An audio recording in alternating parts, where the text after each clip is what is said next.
और इस वक्त एक बड़ी खबर आ रही है, ब्रेकिंग न्यूज आ रही है।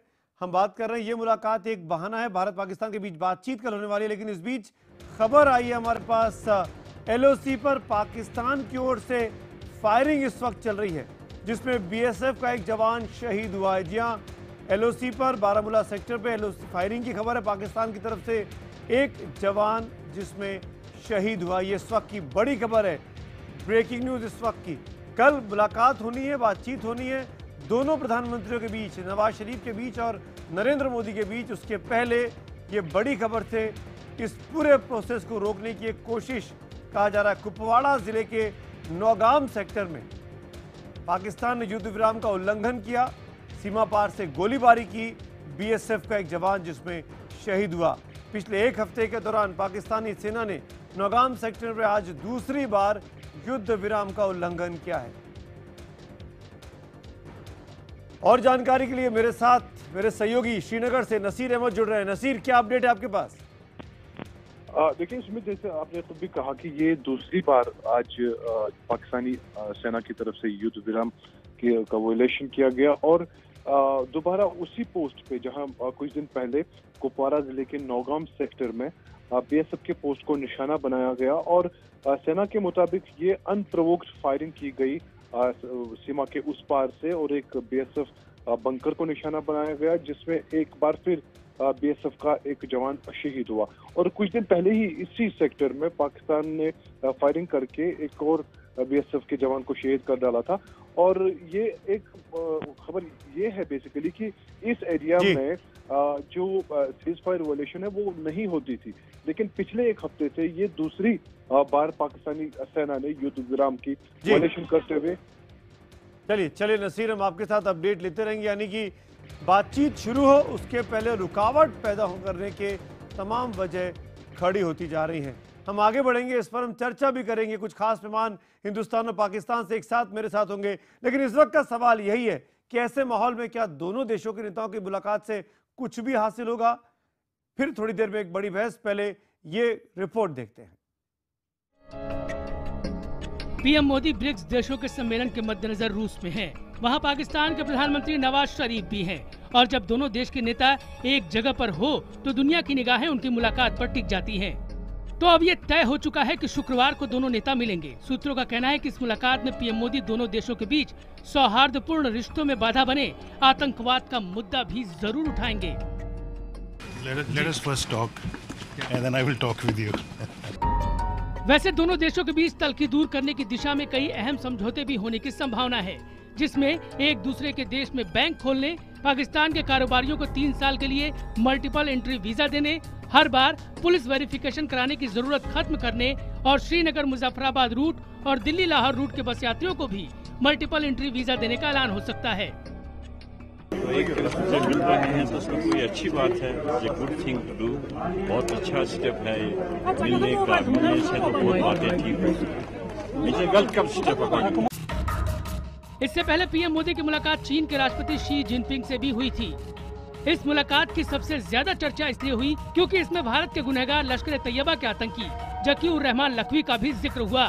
चीन ने संयुक्त राष्ट्र में भारत के प्रस्ताव को रोक दिया था। इस प्रस्ताव में भारत ने मुंबई हमलों के गुनहगार लखवी को रिहा करने के पाकिस्तान के फैसले पर कार्रवाई करने की अपील की थी। पीएम मोदी ने शी जिनपिंग से अपनी मुलाकात में इस पर सख्त आपत्ति जताई। जानती है कि लखवी का क्या रोल था, ये मुझे नहीं लगता कि ये सबूत की बात है। जिनको तो इस पे मैंने काफी डिटेल से बात हुई, तो हमें अब आगे देखना है। हालांकि चीन ने लखवी पर उठाए गए अपने कदम को सही, संतुलित और तथ्यों पर आधारित बताया। बहरहाल इस बात से इनकार नहीं किया जा सकता है कि शुक्रवार को पीएम मोदी और नवाज की मुलाकात में इसका साया भी होगा। भारत और पाकिस्तान के प्रधानमंत्रियों के बीच मुलाकात का मंच तैयार हो चुका है। रूस के शहर उफा में दोनों प्रधानमंत्री लंबे वक्त बाद रूबरू होंगे। मुलाकात होगी, बात होगी और बातचीत में भारत ये स्पष्ट करना चाहेगा कि पड़ोसियों के साथ अच्छे रिश्तों की दरकार उसे भी है, लेकिन ज़रूरी है कि अमन का माहौल ना खराब होने पाए और इसके लिए ज़रूरत होगी कि पाकिस्तान आतंकवाद के मुद्दे पर ठोस कार्रवाई और संकल्प ज़मीन पर भी दिखाए। कैमरामैन अनिल सूद के साथ प्रणय उपाध्याय, उफा, IBN 7। मेरे सहयोगी प्रणय रशिया में है और उफा में, और वहां से इस बात को रिपोर्ट कर रहे हैं कि पाकिस्तान आतंकवाद को लेकर कार्रवाई करता दिखाई दे, लेकिन यहाँ तो सीमा पार से गोलीबारी चल रही, जो अभी नौगाम सेक्टर से खबर आई थी। मेरे साथ कुछ खास मेहमान हैं। संबित पात्रा बीजेपी के नेता जुड़े हुए हैं, संजय झा कांग्रेस के प्रवक्ता वो भी हमारे साथ जुड़े हुए हैं। मेरे साथ विदेश मंत्रालय के पूर्व सचिव विवेक काटजू जी भी इस वक्त हमारे साथ जुड़ रहे हैं, और पाकिस्तान के लाहौर से जुड़ रही हैं जानी मानी पत्रकार और कॉलमनिस्ट मेहर तरार। मेहर, क्या आप मुझे सुन सकती हैं? जी, लेकिन आप लोग से मुझे कुछ बहुत ज्यादा कहाँ से बंद वॉल्यूम सारी बंद कर दो। Okay ji, I can. मेहर, क्या आप मुझे सुन पा रही हैं? जी जी, आई कैन हियर। मेहर, मेरा पहला सवाल आप ही से है। अभी जब हम और आप बातचीत कर रहे हैं, कश्मीर में क्रॉस बॉर्डर फायरिंग हो रही है, एक इंडियन सोल्जर मारा गया है।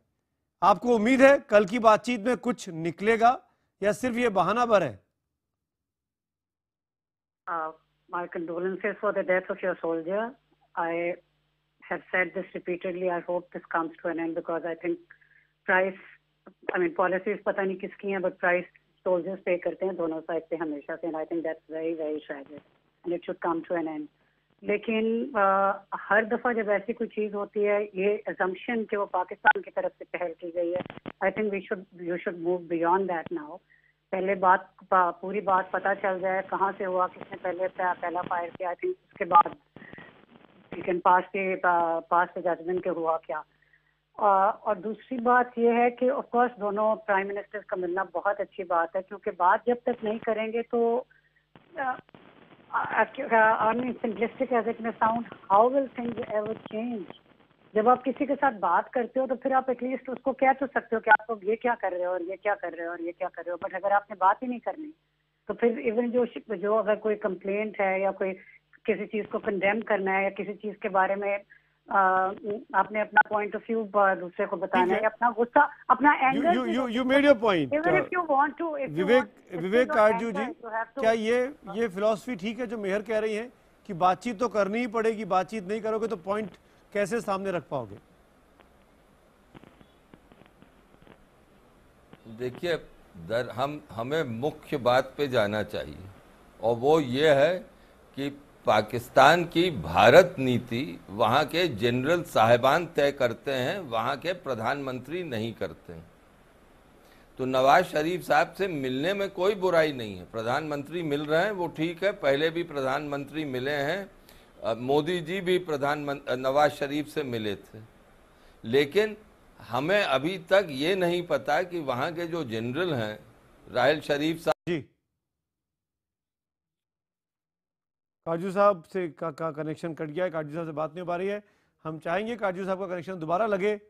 बिल्कुल, संजय झा आपने हाथ उठाया था, मैं आपसे पूछना चाहता हूं, क्या इन परिस्थितियों में जो खबरें आ रही हैं कि कल 2-3 महत्वपूर्ण समझौतों पर इस औपचारिक बातचीत के बाद सिग्नेचर्स हो सकते हैं कि दोनों मुल्क अपने अपने इलाकों में एक दूसरे के लिए बैंक खोलेंगे, पाकिस्तान के कारोबारियों को मल्टीपल एंट्री वीज़ा मिल जाएगा, जो बस से लोग बाग आते जाते हैं उनको भी मल्टीपल एंट्री वीज़ा मिल जाएगा। ये जो बातचीत है, पीपुल टू पीपुल कांटेक्ट है, ये पहले ज़रूरी है या पहले माहौल ठीक हो ये ज़रूरी है? संजय झा। नहीं, देखिए सुमित जी, देखिए लेकिन पहले तो हकीकत का हम सामना कर लें कि अभी पाकिस्तान और भारत के रिश्ते में तनाव है, और इस बात का हम नज़रअंदाज नहीं कर सकते हैं, नाकार नहीं सकते हैं कि आज जैसे बीएसएफ के जवान पर ये जो हत्या हुई है, उल्लंघन हो रहा है, आतंकवाद जम्मू कश्मीर में आ रहे हैं, ये सच्चाई है। और कल ही आपने पाकिस्तान के रक्षा मंत्री ने कहा है कि वो तो न्यूक्लियर बॉम्ब भी करने के लिए तैयार है। आज मनोहर पारिकर ने कहा है कि हम भी उसके जवाब देने के लिए तैयार हैं। तो देखिए, दोनों देशों के बीच में ये बयानबाजी और नारेबाजी को लेके और खुद अपना जो है ना एक तरीके से पीठ ठपठकाने का, यहाँ हम 56 इंच की छाती के बारे में खूब चर्चा करते रहते हैं। पाकिस्तान तो आप जानते हैं कि पाकिस्तान को कोई बहाना चाहिए कि भारत पर आक्रमण करे। पाकिस्तान कश्मीर को अभी भी नहीं भूला है। पाकिस्तान हम पर आतंकवाद से हमला करके धीरे धीरे हमको कमजोर करने की कोशिश कर रही है। लेकिन इसका भविष्य में क्या होगा, ये नेतृत्व पर बहुत बड़ी जिम्मेदारी होती है। लेकिन यहां पर मैं समझता हूं कि हमारी सरकार बहुत कमजोर तरीके से आ रही है। आप देखिए कि जम्मू कश्मीर के वैली में श्रीनगर में पाकिस्तान का झंडा वैसे ही लहरा रहा है, और बीजेपी सरकार में है जम्मू कश्मीर पर। मसरत आलम को आपने रिहा किया था, एक बहुत भयंकर आतंकवाद जिसको सालों के बाद जिसको पकड़ा गया, आपने उसको रिहाई की थी। तो यहां पर हमारा भी जो एक नीति है वो साफ नहीं है। और सबसे चिंताजनक बात जो मैं बताना चाहूंगा, नैतिक बात है, एक नैतिक बात है कि देखिए आज यदि आपके जाने माने बिल्कुल बुजुर्ग जिन्होंने देश के लिए अपनी जान दी है, जो लोग भूख हड़ताल कर रहे हैं 1 रैंक 1 पेंशन के लिए, तो यदि आप उनको यदि आप उसको भी जोड़ना चाहते हैं, आपको सीमा के लिए आपको बहुत संजय चिंता झा, की बात मैं है। वापस इंडो पाकिस्तान पे आऊंगा। संबित पात्रा, जवाब दीजिए इस बात का, ये कॉन्फिडेंस कैसे आ गया भारत सरकार के अंदर कि अब वक्त आ गया है कि एक दूसरे पर हम भरोसा करें, एक दूसरे के बैंक खोलें, मल्टीपल एंट्री वीजा दें, चाहे वो बिजनेसमैन हो चाहे वो पैसेंजर्स हो। क्या अमन, चैन, शांति, क्रॉस बॉर्डर फायरिंग पर रोक, ये प्रायोरिटी नहीं होनी चाहिए? देखिए सुमित, जब भी मैं डिबेट में बैठता हूं, खास करके इंडो पाकिस्तान के विषय में, तो मेरा एक फंडामेंटल प्रिंसिपल होता है। वो प्रिंसिपल ये होता है कि जब पाकिस्तान से हमारे साथ कोई रेस्पेक्टेड गेस्ट होता है तो वहाँ मैं अपने डोमेस्टिक पॉलिटिक्स को नहीं लाता, क्योंकि वहाँ मैं मानता हूँ कांग्रेसी हो या भाजपाई हो, सच्चाई का सामना कीजिए संबित पात्रा जी, सच्चाई का सामना कीजिए। यह पॉलिटिक्स नहीं है, यह आपकी सरकार की सच्चाई है। आप उनसे बुलवा लें, मैं अपना समय उन्हीं को दे देता हूं। बहुत बड़े देशभक्त हैं संजय झा जी, उनसे बुलवा लें। नहीं, आप भाषणबाजी मत कीजिए। आप अपना बगुला भगत चेहरा देके अचानक आपको ये थर्ड ग्रेड डायलॉग बाजी बंद करेंगे संजय झा साहब। संजय जी सुन लीजिए, थर्ड ग्रेड डायलॉग बाजी बंद कर देंगे तो मैं कुछ बात करूं जी। संबित, हाँ प्लीज। देखिए, मैंने आपको अपना फंडामेंटल प्रिंसिपल बताया, रेस्पेक्टेड गेस्ट है पाकिस्तान से। हाँ, मेरा पॉइंट यह है कि मैं यहाँ कांग्रेस भाजपा की लड़ाई नहीं लड़ने वाला हूं, मैं अपने देश की बात को रखूंगा। वो हमारे प्रधानमंत्री हैं, संजय झा उनको अपना माने या ना माने, पहली बात है। जहां तक मोदी जी का सवाल है, जहां तक भारतीय जनता पार्टी की केंद्र सरकार का सवाल है, the message is absolutely clear. Number 1, we want friendship, but friendship not at the cost of our people. हमें दोस्ती चाहिए, मगर वो दोस्ती किसी भी टेररिज्म या किसी प्रकार के रेड लाइंस के बदौलत नहीं चाहिए। और हमने ये प्रूफ किया है। नंबर 1, हमने प्रूफ किया कि जिस पहले दिन मोदी जी सरकार में शपथ ग्रहण कर रहे थे, उन्होंने नवाज शरीफ को बुलाया। नवाज शरीफ साहब का जो कंफ्यूज्ड एटीट्यूड उस समय था, आप देखिए उस समय नवाज ऐसा एक विषय गया कि क्या वो परमिशन लेके आएंगे, आईएसआई से परमिशन लेंगे, वहां वो अपने आर्मी से परमिशन लेंगे, फिर आए। अच्छी बात है वो आए और दोस्ती का हाथ दोनों तरफ से बढ़ा, मगर कहीं ना कहीं जब द्विपक्षीय वार्ता होना था, एक थर्ड फ्रंट को खोलने की कोशिश, थर्ड आप 14 महीने पहले चले गए। मैं आपको रिसेंट पास में लेके आता हूँ, 14 घंटे पहले की बात। जकीउर रहमान लखवी की इंसिडेंट, पाकिस्तान के मंत्री का बयान परमाणु बम को लेकर, हाफिज सईद को लेकर, जमात उद दावा को लेकर। आप क्यों 14 महीने पहले की बात कर रहे हैं? आप 14 घंटे पहले ये घटना, मैं 14 घंटे पहले मुलाकात वाजिब प्रश्न। मैं एक लार्जर पॉलिसी मैटर डिस्कस कर रहा था, मगर आपका प्रश्न भी वाजिब है। आप देखिए, 4-5 दिनों में 2-3 बड़ी बातें हुई हैं। नंबर 1, पहली बार हिंदुस्तान की सरकार ने यूनाइटेड नेशन में राइट टू आंसर का यूज करके पाकिस्तान को आईना दिखाया है, जब पाकिस्तान कश्मीर के विषय पे यूएन में बात छेड़ रही थी। दूसरी बात, पहली बार चाइना को हिंदुस्तान ने दो टूक पूछा है कि आखिरकार लखवी के मसले पर आपने ऐसा स्टैंड क्यों लिया, जो चाइना ने मना कर दिया। हमने तथ्यों के आधार पर यह फैसला लिया, ये भी चाइना ने कह दिया। तो चाइना मना कर सकती है, मगर इससे पहले कोई इस विषय को उठाता नहीं था। पुरजोर तरीके से हमारे सरकार ने चाइना के साथ ये विषय उठाया। जवाब देता हूं, एक सेकंड, आप बेताब मत हो जाइए। आप अपोजिशन में हैं, आप रुकिए, क्योंकि पॉलिसी हम लोग निर्धारित कर रहे हैं। आप बाद में अपोज करिएगा, पहले मैं बता तो दूं। और तीसरी बात, सबसे बड़ी बात है कि लखवी को चाहे अरेस्ट करना है, लखवी के विषय में अपोज करना है, तो आमने सामने होकर तो अपोज करना पड़ेगा ना। केवल यहां हम डिबेट करते रहें, उससे तो अपोजिशन नहीं होगा। अगर अपोज भी करना है तो आमने सामने होकर आंख से आंख मिला के अपोज करेंगे। विवेक काटजू, संजय जी मांगूंगा, अगर विवेक काटजू जी फ्रीज हो गया था उनका सिग्नल, विवेक काटजू जी मेरे साथ जुड़ गए। विवेक जी, आपने सुना संबित पात्रा की बातें, उनके तर्क की ये बातचीत क्यों जरूरी है? देखिए, कांग्रेस, मैंने दोनों की बातचीत सुनी। मुझे लगता है कि कांग्रेस की नीति भी कंफ्यूज थी, और अभी तक मोदी सरकार ने भी कंफ्यूज्ड ही नीति दिखाई है पाकिस्तान के प्रति। और उसका कारण है कि हम ये भूल जाते हैं कि पाकिस्तान की भारत नीति वहां के जनरल निर्णय, उस पर निर्णय वहां के जनरल साहबान लेते हैं, प्रधानमंत्री नहीं लेते हैं। और जनरल साहबान का रवैया जो है वो बिल्कुल नकारात्मक है। ये जो सीधी सीधी तत्व है हम भूल जाते हैं। अच्छा, बातचीत करने में कोई बेजा बात नहीं, लेकिन सवाल यह है कि ऑफिशियल डायलॉग अगर होगा तो वो किस बुनियाद पे होगा। अब कांग्रेस ने अगर ये कहा कभी कभी कि टेरर के साथ बातचीत हो सकती है, ऑफिशियल डायलॉग हो सकता है, फिर कहा कि टेरर और बातचीत साथ साथ नहीं जा सकती। वहां बीजेपी कह रही है कि हुर्रियत जो है वो थर्ड पार्टी नहीं हो सकती है, लेकिन फिर जब जयशंकर वापस आए तो हुर्रियत के नेताओं को यहाँ के पाकिस्तान के हाई कमिश्नर ने ब्रीफ किया, वो भी थर्ड पार्टी का एक नकाब पहनाया उन्होंने। तो क्या बीजेपी की नीति क्या है? बीजेपी क्या चाहती है कि ऑफिशियल डायलॉग किस बुनियाद पे हो? हाँ, जो मोदी जी ने कहा यूएन में बिल्कुल सही था।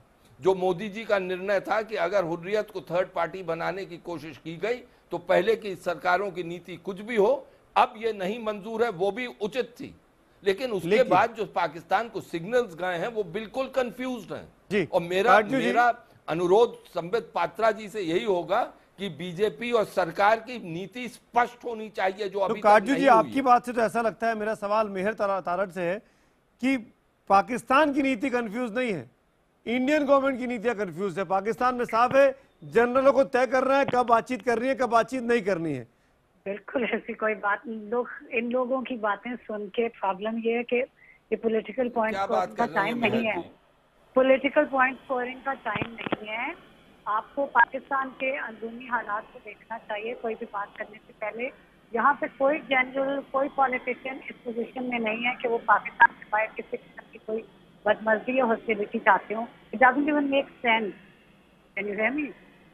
या सुन रहा हूँ मैं आपको। हाँ, ओके। सो एक सिंपल सीधी सी बात है, अगर पीपल टू पीपल इंटरेक्शन होगा, बिजनेस अपॉर्चुनिटीज बढ़ेंगे इंडिया और पाकिस्तान के दरमियान में, जब हेड ऑफ स्टेट मिलेंगे वो आपस में ट्रीटी साइन करेंगे। से फॉर इंस्टेंस एक्सट्रेडिशन के लिए, किसी भी चीज के लिए, वो ट्रेड के लिए है, वो किसी प्रिजनर के लिए है, वो किसी सस्पेक्ट टेररिस्ट का। और मेहर जी, मेहर मेरे तो नहीं, मेरी बात सुने। जितना ज्यादा ये सब कुछ होगा, मेहर उतना ज्यादा हमारी बहुत अच्छी बात है, पीपल टू पीपल कांटेक्ट होनी चाहिए।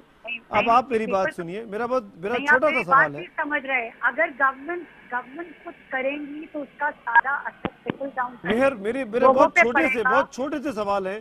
हाफिज सईद हमको चाहिए, दाऊद इब्राहिम हमको चाहिए, लखवी हमको चाहिए, ये सब खुलेआम घूम रहे हैं आपके यहाँ। हम कैसे, हमारे हिंदुस्तानी खून? मुझे इन लोगों का उस वक्त पता चलता है जब आपके मीडिया में बात होती है, क्योंकि हमारी पब्लिक इन लोगों को कोई इम्पोर्टेंस देती ही नहीं है और इनकी कोई सिग्निफिकेंस नहीं। और वो आए दिन हिंदुस्तान के खिलाफ आग उगलते रहते हैं, पब्लिक मीटिंग्स में दिखाई देते हैं। इनके जो थोड़े से लोग हैं, जो थोड़े लोगों को सामने बोल रहे हैं, थोड़े से लोगों को हमारे हवाले कर दीजिए। संजय झा कुछ बोल रहे हैं। संजय झा, आप लोगों को सुमी जी, पाकिस्तान का सच्चाई क्या है?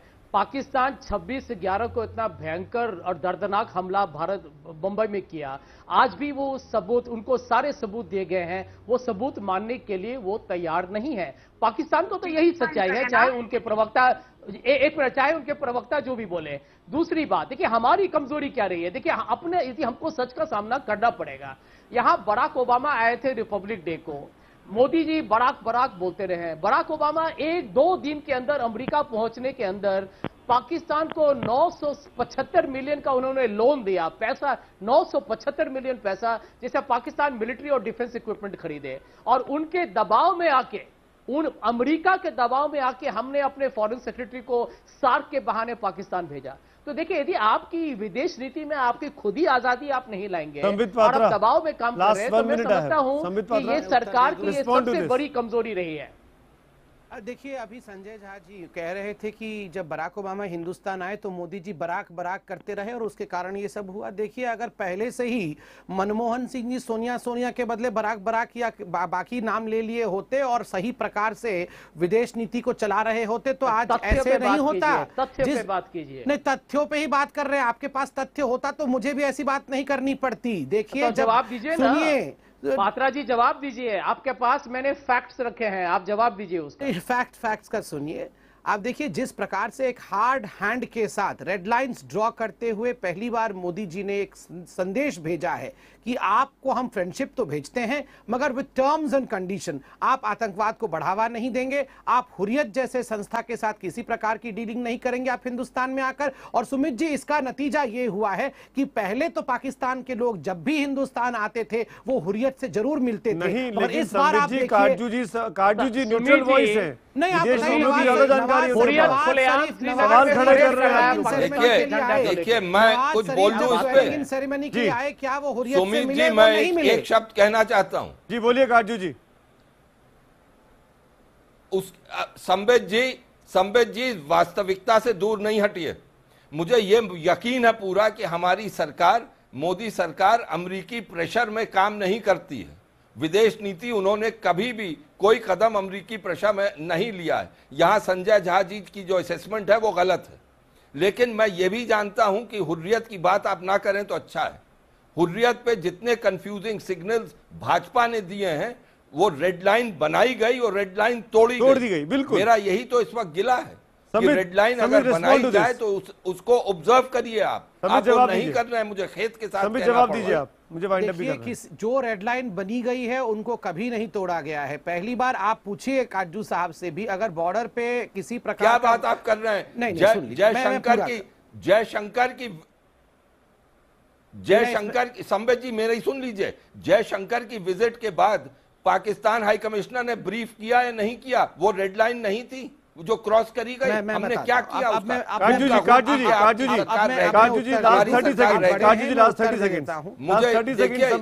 नीति में थोड़ा बहुत समझता हूं। संबित को जवाब, ये बिल्कुल इसीलिए आप है काजू जी, इसीलिए हमारी पॉलिसी बिल्कुल एक मत है। पॉलिसी यही है कि अगर कोई मीटिंग इंडियन पक्ष के साथ पाकिस्तान को करना है उससे पहले किसी भी प्रकार से कोई सेपरेटिस्ट से वो मिल नहीं सकते हैं।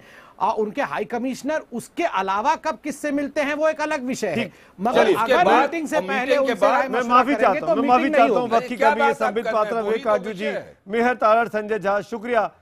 कल सुबह मुलाकात होगी प्रधानमंत्री मोदी की और प्रधानमंत्री शरीफ की। क्या ये मुलाकात सिर्फ एक बहाना है या वाकई में ये प्यार का सिलसिला पुराना है? कुछ प्यार भी होगा, कुछ बातें भी बनेंगी, कुछ असर भी दिखाई देगा, कुछ शांति भी होगी। इस पर हम सबकी नजर।